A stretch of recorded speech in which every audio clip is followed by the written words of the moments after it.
What's going on, guys? Balkan Architect here, and in today's video we're going to be talking about how to model the base and crown molding on the walls when it comes to working in Revit.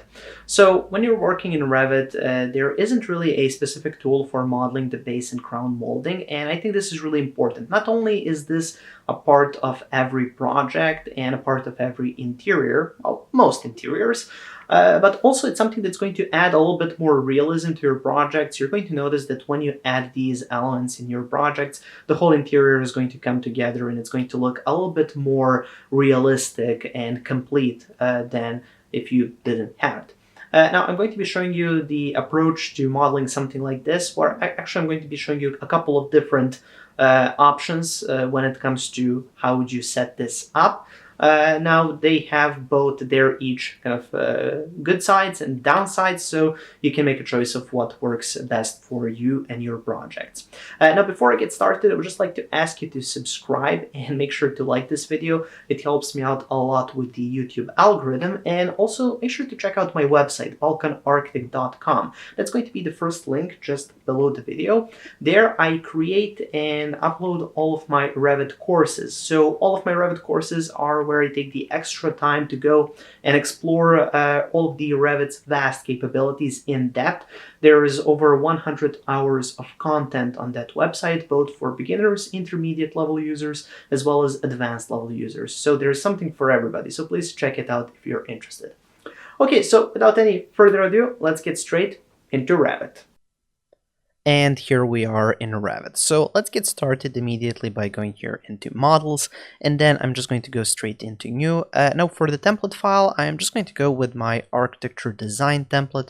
Now if you're interested in any of my Revit templates, you can find them all on my website, balkanarchitect.com. The link for the templates will be the third one in the description, so check it out if you're interested. Anyways, let's just click OK and let's let Revit start right up. Okay, once we're greeted with our starting view, let's then go to the 3D view perhaps, and let's create first a wall on which we're going to be modeling or placing our base and crown molding. Now what I'm going to do is just simply go here to the wall tool. Let's use the exterior wall type. I'm just going to go with that one, and then let's place one wall segment here. There we go. Okay, so we have our wall, and for modeling our base and crown molding, you want to find an option within Revit that allows you the functionality or the capability to place some sort of a element on the bottom and on top of the wall.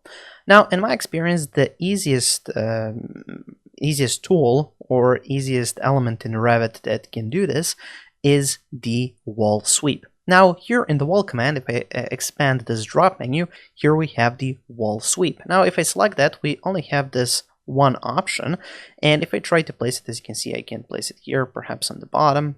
There we go. And then I can place one. Oops. Let's go back here. Again, wall sweep. I can place one here near the top. There we go.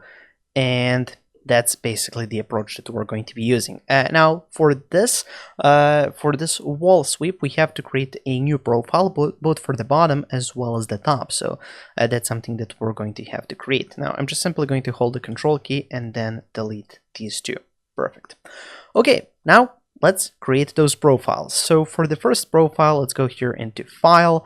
Then I'm going to go into New Family. Now this is the Imperial template, so let's go back one step and then go into the English metric. Now you want to find the metric profiles or Imperial profiles if that's what you prefer to use. And here, let's see, do we have something for the sweep? Now, as you can see, we have a reveal, but we don't seem to have a sweep profile, which is okay. We can just use the default metric profile. So just double click on there, and there we go. We have our profile. So let's start off with the bottom one. If that's okay with you. Anyways, what I like to do first is go here to the line tool, and then with this line tool, we're going to be creating a profile, and we're just going to be going from the center up, and then in this quadrant, I'm just going to be modeling that profile. Now, what I like to do first is just go out by the value of how wide I want this profile to be, and 10 millimeters, I think it's more than enough, so I'm just going to go out 10 millimeters. And then let's zoom in. Yeah, we can go up maybe 50 millimeters. Now, because this all seems too wide, let's go here to thin lines and just thin it out a little bit. There we go, perfect. Then we can go in a little bit, go up. Then we can use something like an arc, perhaps just like that. There we go. We can go a little bit further up. Oops, I wanted a line. There we go. And then we can stop like this horizontally, or we can even use an arc, go at a 45-degree angle, and then stop like that. Perfect. Next, I'm just going to switch to my align tool and then go all the way down. Now, what I like to do is just measure out how tall this thing is. So it's around 73 millimeters. Might be a bit too high. So let me just select all of these lines, and I'm just using the arrow keys to move them down. Let's measure again using the measure tool, perhaps. Now it's 65. Okay, that's perfectly fine. Also, just to make it a bit more functional, you can go here to the Create tab, go to the Line tool again, and then perhaps you can do something like, I don't know, like that, or perhaps like this, something like this. Now, why this would be good is because if you want to hide some sort of a cable or something like that, you have kind of a 5 millimeter gap or 6 millimeter gap inside where you can kind of run a cable through this. So this could be quite functional. So let's just go to the Modify tools and then use Trim and Extend to kind of fix this up. Perfect. Okay, so once we have our base profile, let's go ahead and save that. Now I'm just going to save it on my desktop, and let's call this one the base profile. There we go. Hit Enter, load it into the project, and close. Next, let's create the top one. So again, go to File, New, Family, and it's the same process. Go to the English metric library, or English Imperial if you prefer that.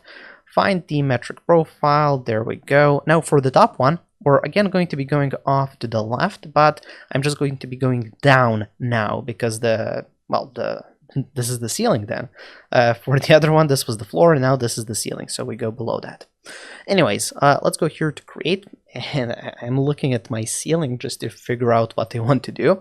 So what I like to do for these is just measure out first at the bottom here. So let me just select this. Okay, this is 335 millimeters, which is way too low. So let's try 120. There we go. Okay, so you want to start from 120, go to Create, go to Line, or let me just perhaps go in here. There we go, just like that. So it's just marking out the distance. Now let's go again to Create, go to Line, start off from here, perhaps 5 millimeters out, then go up. Then we can go up, I don't know, 5 millimeters again, go up.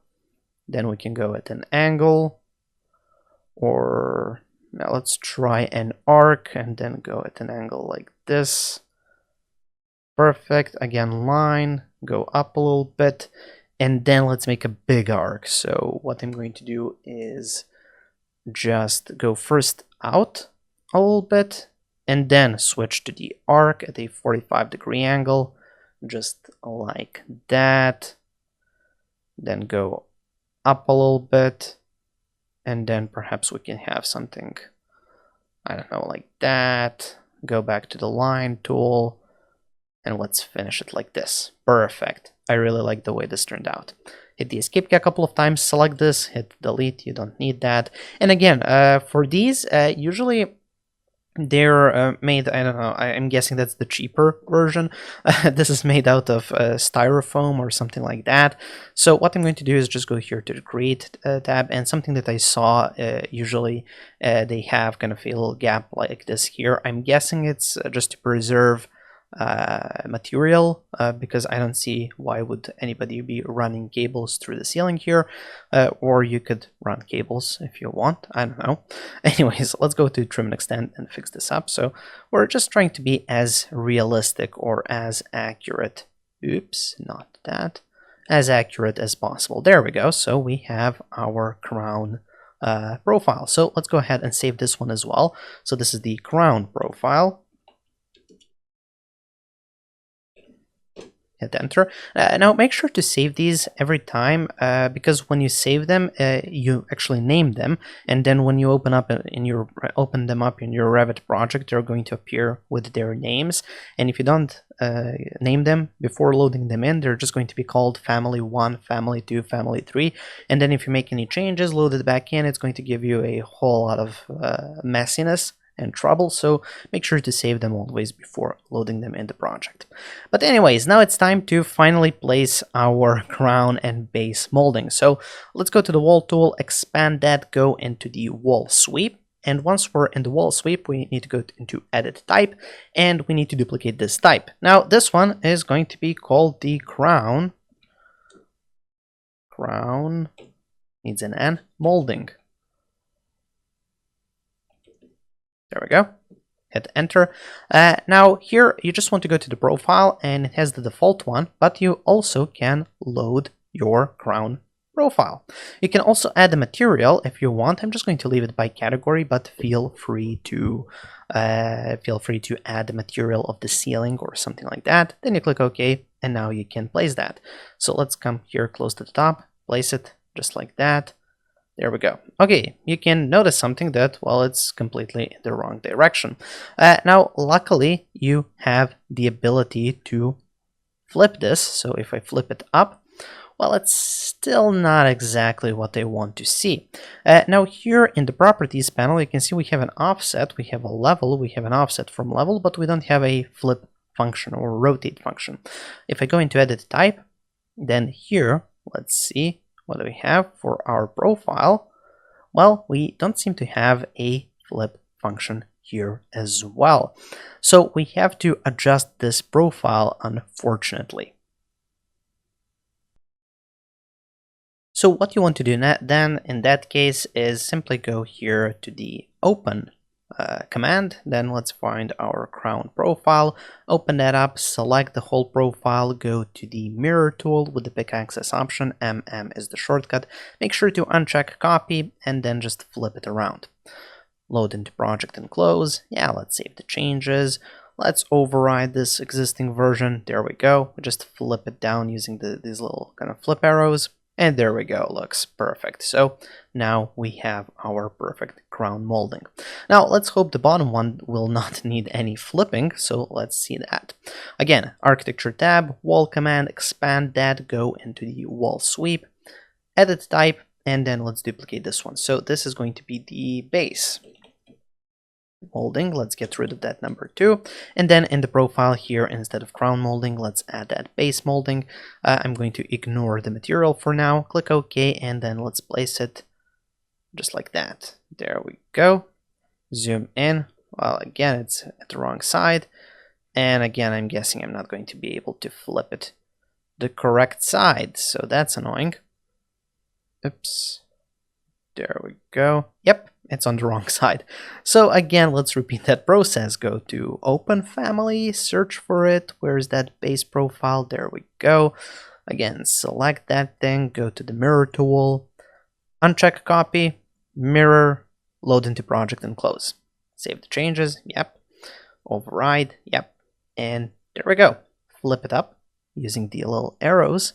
And there we go, we have our base molding, and it looks really, really nice, which I like. Now, something to keep in mind is you can place these profiles manually, or what you can do alternatively is go here to architecture and then include them inside of the wall family. Let me show you just quickly how to do that. So if I just go here to the wall command, let's do this on the, I don't know, the interior wall. So what I'm going to do for the interior wall is just go to edit type, and then let's duplicate this one, and let's call it interior wall dash molding. Okay, hit OK. And then what you want to do is go into structure and move it off to the side a little bit because you want that preview. There we go. And then in the preview, you want to switch this to the section. There we go. We have a section. Now we can go and modify the vertical structure. As you can see here, we have some tools for that. And the one that I'm interested in is the sweep. So I can add a couple of sweeps. So let's go into load profile, go to your desktop, and then here I want that base profile. There we go. Okay. Or I just could have added it. Okay, anyways, let's go here to the profile, add that base profile. Material can be 0, distance from base, so 0 from base, so that basically means it's on the base or the bottom. 0 distance, so no offset from the bottom. Side exterior, offset 0, flip, that sounds all okay. So if I apply that, click OK, I can zoom in here, and yeah, that looks fairly correct. Let's go back to sweeps again, add another profile. Now for this one, for the profile family, let's go with the crown profile. There we go. And just instead of base, check the top. That should be it. Let's hit apply. Okay, let's zoom out, zoom in. There we go. So now it's included. So if I just click OK, OK, there we go. And if I place this wall, as you can see, it's already going to include that on the top and the bottom. Now the downside is that now this is part of the wall, so any modifications that you might want to make are going to be a little bit more difficult than here, where you can simply move it up or down and so on. So for example, if you were to have a ceiling in between these walls, so let's go into, I don't know, let's go to the project browser, go into level 1, zoom in, and I'm just quickly going to add a ceiling here. So ceiling, plane, that's okay, sketch ceiling, and let's sketch it out here from there up to here. Hit finish, go to the 3D view. There we go, we have a ceiling. Let's bring it up a little bit to 90 or 320. Perfect. Okay, so if you had a situation such as this one, you would have to actually modify the whole wall, and it would be kind of difficult to kind of select that. And as you can see, if you move the top of the wall, that molding moves with that. On the other hand, here you can simply select this profile and move it down if you want. You can even set it up here in the properties and just say 320, hit enter, and there we go. It's at the bottom of the ceiling, which is exactly what you want. So as you can see, this gives you more versatility, but it takes longer to place it. This takes less time to place it, but less versatility in return. And there you go, that's how you create base and crown molding. I hope you have enjoyed this video. If you want to get all of these families and the entire project, you can find that on my Patreon page. That's going to be the second link in the description.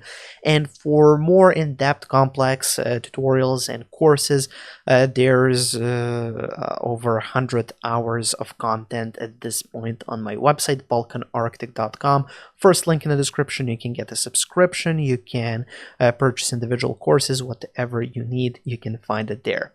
So that's pretty much it for this video. Thank you for sticking to the end. Make sure to subscribe, like, and share this video, and I'll be back with another Balkan Architect tutorial in a couple of days. Thank you for watching, and have a nice day.